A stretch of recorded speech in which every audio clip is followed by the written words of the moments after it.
Hey friends, I'm Zach. And I'm Trish. We're coming at you with Backwoods Business Podcast. Yes, it's going to be fun. Are you ready? I'm ready. Okay. So today we're going to talk about... This is a really important topic. Ready? The best marketing strategy for 2022 for your small business. Yes. Why is this even important? Because money is important. Don't waste your money. Listen, not only that, but if you have a small business and you were online last year and currently online, I bet you experienced some of this lovely iOS update, right? Yes, bust this iOS update. Yeah. Okay? You gotta beat it. You can do it. We did it. We're doing it. You can do it too. So We're gonna talk a little bit about how you can beat that. Some of the things that work, some things that don't work, and how you can overcome iOS. So yeah, here we go. let's go. All right. So the thing you got to know about marketing strategy and approach for your small business is that there's really three different buckets that this is going to fall into.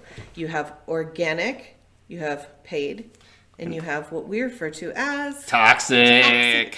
Don't do it. Don't do it. Don't put your money there.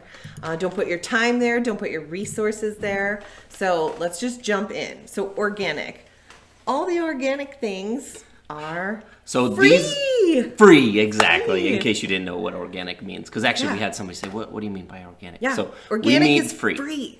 So some of the things that we think work for free For small for business. me are YouTube, TikTok, Pinterest, LinkedIn, and Reddit. So that's Okay. the quick overview on it. Yes. Why is YouTube good? YouTube is awesome. Okay. So let's just start here. YouTube is evergreen. That's Zach's favorite term. I love the term evergreen. He really does. So you post it, you spend your time, but you post it, and then it just lives there. So somebody can find your content literally anytime after. It's awesome. They also have a shorts program, just like TikTok's platform. I think it's got to be under a minute, but you can just post. So whatever it is that your small business does, like you can give an intimate look into that business or a product or a service you offer or whatever. Now with the shorts though too, this is relatively new, the whole shorts thing versus a regular long format video on YouTube. And why this is great is you don't need a huge following. Not that long ago, you needed a good amount of following for any kind of advertising, if you want to call it organic advertising on YouTube, for it to work out. If you had 5 followers and you posted a video, okay, you're gonna hit one person maybe, unless you got somehow really, really lucky. But with the shorts, the YouTube's algorithm on it, they're trying to compete with TikTok and those other kind of platforms. And so they serve it to a lot more people, and people are consuming that information in bulk as well, which is great. And it's easy. So it's honestly, it's like a no-brainer. You're putting your brand out there, and it's a great way to just kind of introduce yourself or your product or your service or whatever it is in a free platform, basically. You don't have to pay anything to post a short, right? You just create a YouTube page and start posting. So I think it's an awesome opportunity that small business should really be playing with. And then very similar to that is the old tickety talk. Tickety talk. Listen, some people love it, some people hate it. I'm not a huge fan of it. Fan. On a personal level, I'm not a huge fan of it. However, there are some really, really cool aspects about this lovely platform. For example, you do not need a following to get your brand out there. Like, we have a TikTok for our woodworking business. It's not huge by any means. However, I can post something, and if I use the right trending hashtag or the right trending song, my content is now being distributed like wildfire. Again, without being paid. So it's a great organic or free approach to like brand awareness, basically, for your business. So we don't have a big following on TikTok by any means, but we've had a post not that long ago that reached almost 1 million people. Just because it happened to be interesting, basically. So all you got to do is basically create a little ad, make it interesting, have fun. If you try and make it seem like an ad, it's not going to get served to anybody.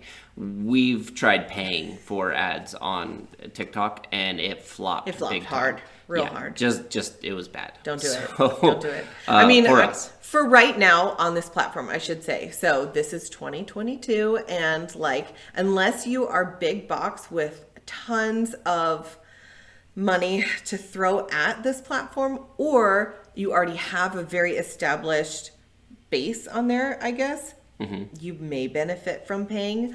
I don't know. For most of us, we're small business, small budget, small like marketing budget, like use your time. Time is money, so use it wisely.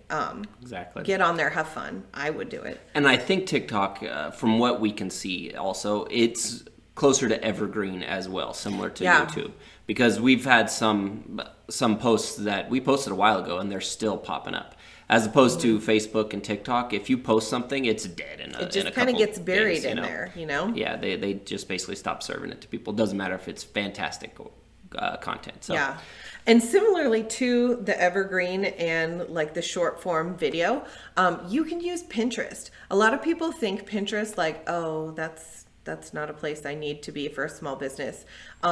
It's like the underdog, I think. They do offer paid advertising like everybody else, because why wouldn't you? But you can get on there and you can create your Pinterest page for your business. There is a business account, and you can have fun again. Like you can do video pins, or you can do a static image pin. You can brand literally everything you put on there.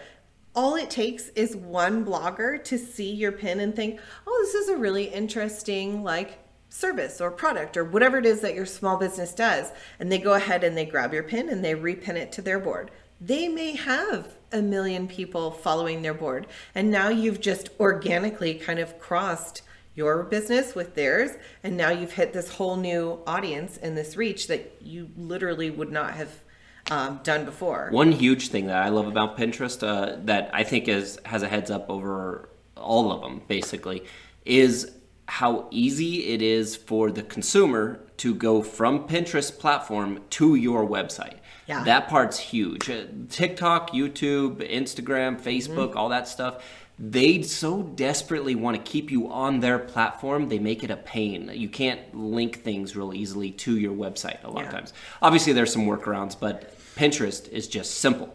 You do your pin, you link it to something, and you add a little something on there that busts the UTM busts the that iOS the bad boy. iOS problem.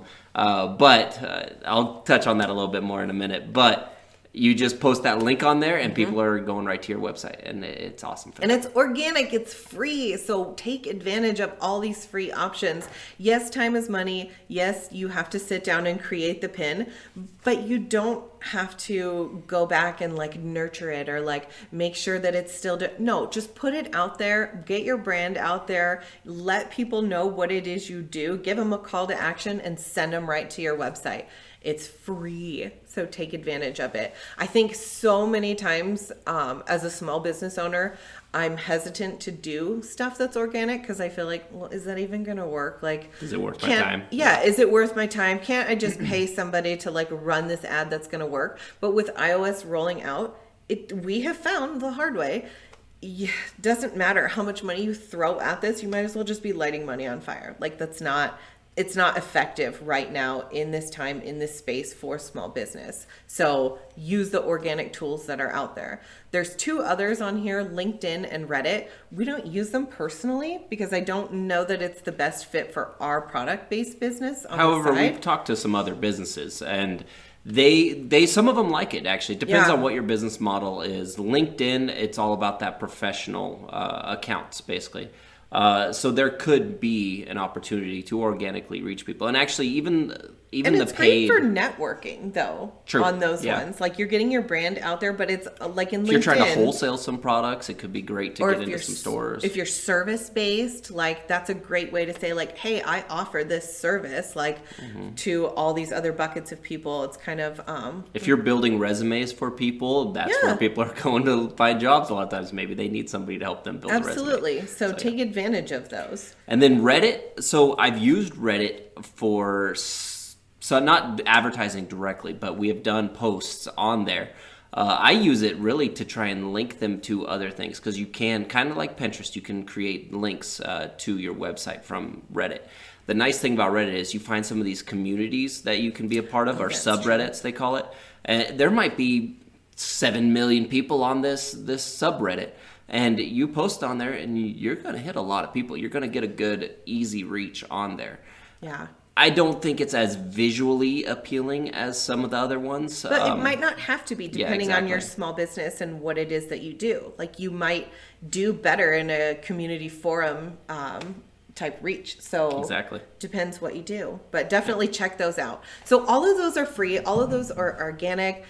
There's very little barrier to entry in all of those. And you can go ahead and just do them yourselves. You don't have to hire somebody. It doesn't take somebody super technical to get on there and just be present and try it out. So Exactly. those are cool. Then that takes us to paid. So paid, I don't know about all of you out there listening, but we're hesitant on anything paid, honestly, because we don't know if it's going to return.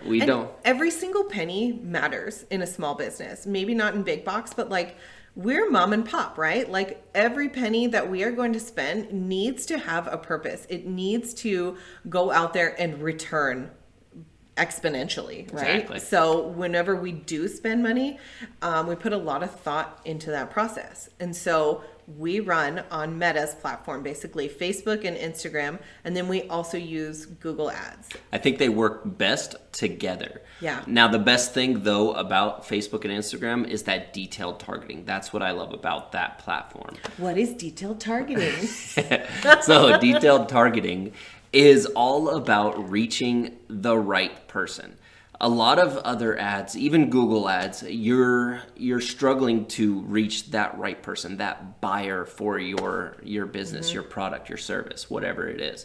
A lot of times you'll just create this ad and you send it out and you reach millions of people, sure, but maybe 1% of them is that right audience. So those million people that you're reaching cost money. Exactly. Every That single costs time. money. Every time. So you can find yourself wasting a lot of money if you don't do it the smart way. So with that detailed targeting there, and just knowing your audience and being able to just serve to the right person, that can save you money if you do it the right way. If you do it the wrong way, you could still waste a lot of money, because waste a ton. Facebook, Instagram knows that they're reaching that right person, or at least they think they're reaching that right person for you. And so they charge you a premium for it. They're not real cheap, so you got to make sure you're doing it the right way.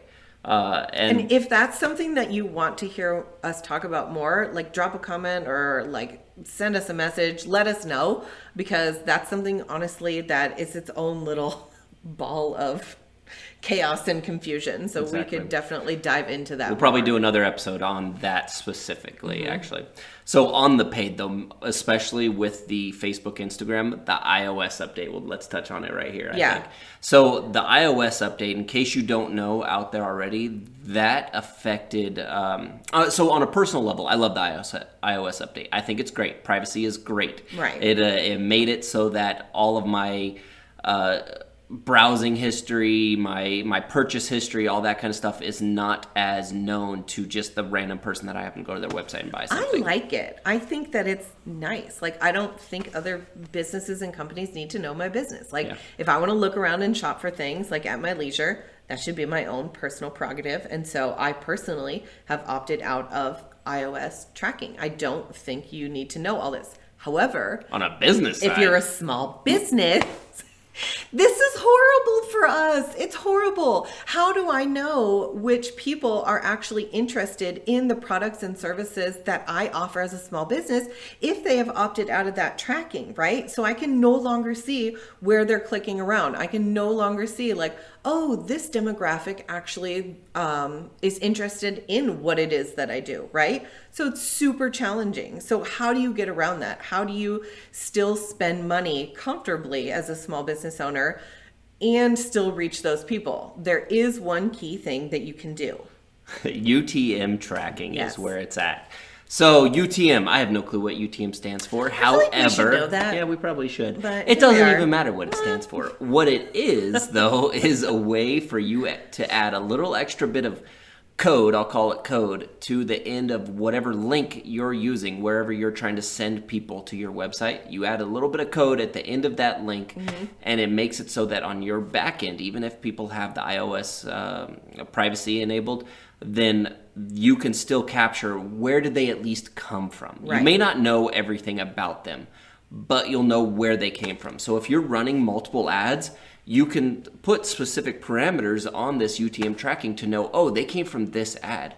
So then you can up your budget and that ad that's working. That's huge, because if you don't have any of this information, you could be spending $100 per ad, and one of them is returning tons and tons of people that are converting and they're buying your product or they're interested in your service, and the other ones are literally doing nothing. Yeah, they're just wasting your money. You may not even know. You might not know. So if you have that UTM tracking, you can say, wow, there's been no activity from any of this specific ad. Maybe I want to turn that off, and maybe I want to dump more into the one that's at least tracking and returning those conversions for you, or whatever it is. So exactly. It's really, really helpful, and it's free to add on there. You just kind of type it in.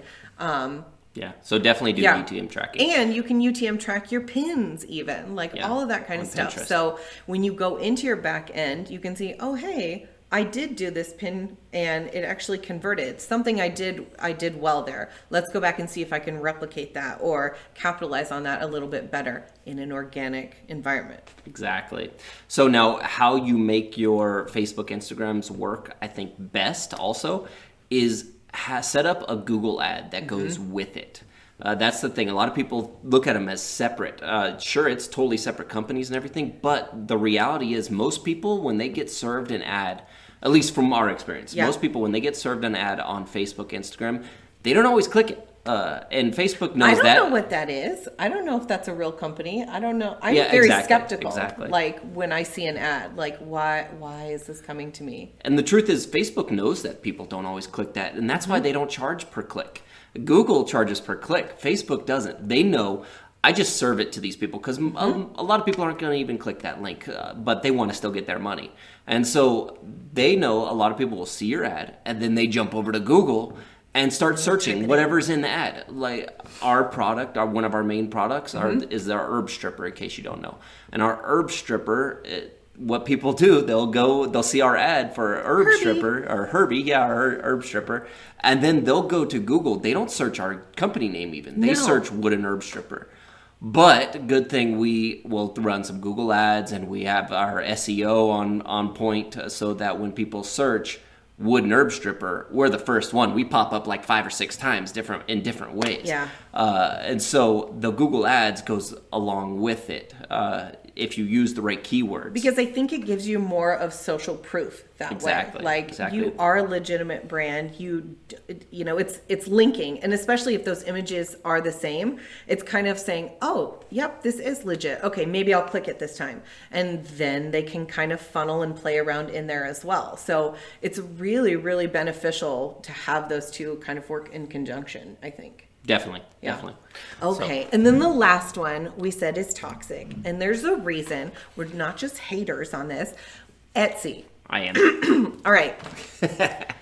Why is Etsy toxic? Okay, so let's just think about this for a second. Etsy, when it started, was a really cool place where people that were makers could go and be on their platform and say, hey, guess what? I made XYZ. I want to sell it. It's small batch typically. It's teeny tiny small businesses that were going on. And there's still people that do that. Nothing against the people that do that. There are. But once you start scaling even to any kind of quantity, you're going to waste a lot of money with Etsy. So because there are so many Etsy fees, and their shipping fees are, through the roof, and their administrative or their listing, or how about let's talk about the fact that at any point, for any reason, unbeknownst to anyone other than the folks at Etsy, they can pull your site down and just say, guess what? You're actually not on the platform anymore, right? They can do that. And then what do you do? If you spent the last 6 or 7 years building this beautiful Etsy store with your reviews and your products, and you wake up and it's just gone, like, what do you even do? Like, This is not something we want anybody to experience. We didn't experience that. However, I know lots of folks who have. And so don't put all your eggs in this basket. Like, it's really beneficial to have your own website, whether you do it through Shopify or Squarespace or whatever platform it is that really supports what it is that your small business does. That's really where you should start. The other thing is, if you move into paid advertising and that's where you want to spend your marketing budgets, funneling people to your Etsy store might feel right because you're trying to take people to your product. Well, the other thing that happens is when you're on Etsy, you know, hey, this one is similar. Would you like to look at this? Or this one is a penny cheaper. Would you like to look at this? You're leading people to your competition. Exactly. You're wasting those dollars. You cannot effectively run ads that way because of what happens when they land on Etsy's platform. So for those reasons, it's really just a toxic thing for a small business. I wouldn't recommend it. It's not for anybody that's serious. And if you're spending ad money, you're serious. Like, every penny counts. So I wouldn't waste it on that platform. And those are the three that I think are really important to think about: your organic, your paid, and your toxic. We would love to chat more about detailed targeting. We'd love to tell you about how to set up an effective ad in 2022 for Meta's platform, because there are key things that you need to know and you need to be utilizing. So join us for a future episode here soon. Yeah. We'd love to talk more about it. Absolutely. In the meantime, thank you so much for joining us on this episode. We look forward to talking to you again. Okay. Bye. Thanks for watching the Backwoods Business Podcast. Make sure you like and subscribe below. And when our next episode is available, it'll pop up right over there. Make sure you click it. Corner, right there. All right, get it. Get it. Yeah, hit it.